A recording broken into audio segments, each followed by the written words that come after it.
আছো? আশা করি ভালো আছো। আমিও খুব ভালো আছি। আজকে আমরা নদীর চরে রিলিজ বানাতে আসলাম। নদীতে জল উঠে যাবে, এখন জোয়ার হচ্ছে।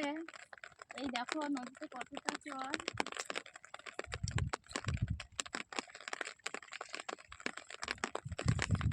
একটা বর্ষাও হচ্ছে, ছাতা মাথায় দিয়ে আছি।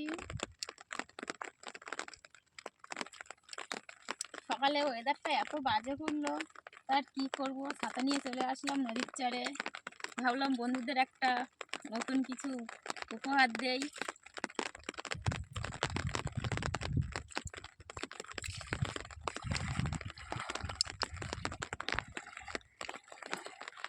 জলটা খুব ভালো লাগে, হালকা হালকা গরম লাগে। ঠান্ডার সময় এই জলটা এত ভালো লাগে।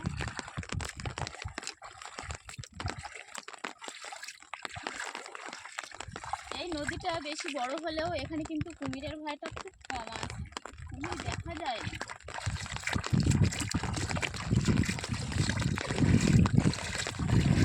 আগে ছোটবেলায় কত এই নদীর চরে খেলা করেছি, কত এটা আসলে সেখানে মনে পড়ে জানো। এখানটা অনেক জল।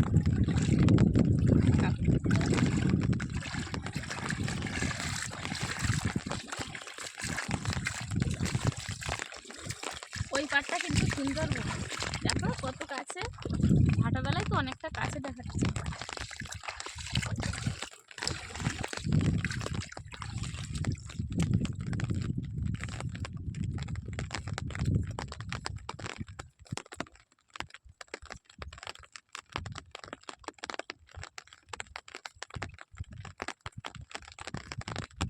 বর্ষা হচ্ছে প্রচন্ড, আকাশে আজকে প্রচন্ড মেঘ হয়েছে। বাড়ি কি করে যাবো আজকে তার ঠিক নেই। 3টে খেয়া পার হয়ে যেতে হয় আমাদের বাড়ি।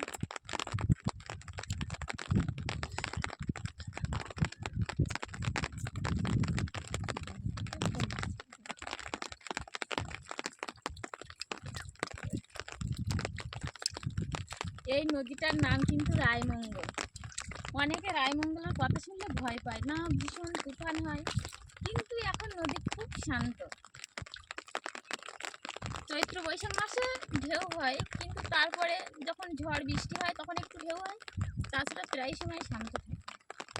কিন্তু অনেকে রায়মঙ্গলের কথা শুনলে ভয় পায়। আমাদের এখানে থেকে আমাদের অভ্যাস হয়ে গেছে, আমাদের কিছু মনেই হয় না। আর এই পাড়টাই হেমনগর, এখানে আমার এই বাপের বাড়ি। আর এখানটায় প্রচন্ড বড় চর বেরোয়। এখন জোয়ার হচ্ছে তো চরটা ঢেকে যাচ্ছে, যার জন্য চরটা ছোট দেখাচ্ছে। এই চরটা কিন্তু অনেক বড়, প্রায় 300-400 বিঘার মতো চর। এখানে রাখি পূর্ণিমার দিনে মেলা হয়, অনেক লোক আসে অনেক দূর থেকে, খুব আনন্দ হয় ওই দিনটা। কিন্তু আমাদের দুর্ভাগ্য, আমরা সেদিন এসে পৌঁছাতে পারলাম না। যাই হোক, পরের দিন আসলাম। তাও কিছু বোট এসেছিল দূর থেকে, কুমিরমারি কুমিরজালি থেকে কিছু বোট এসেছিল, আনন্দ হয়েছিল, তবে খুব কম। কিন্তু রাখি পূর্ণিমার দিন আনন্দটাই বেশি হয়। ওপারটা কিন্তু কুমিরমারি।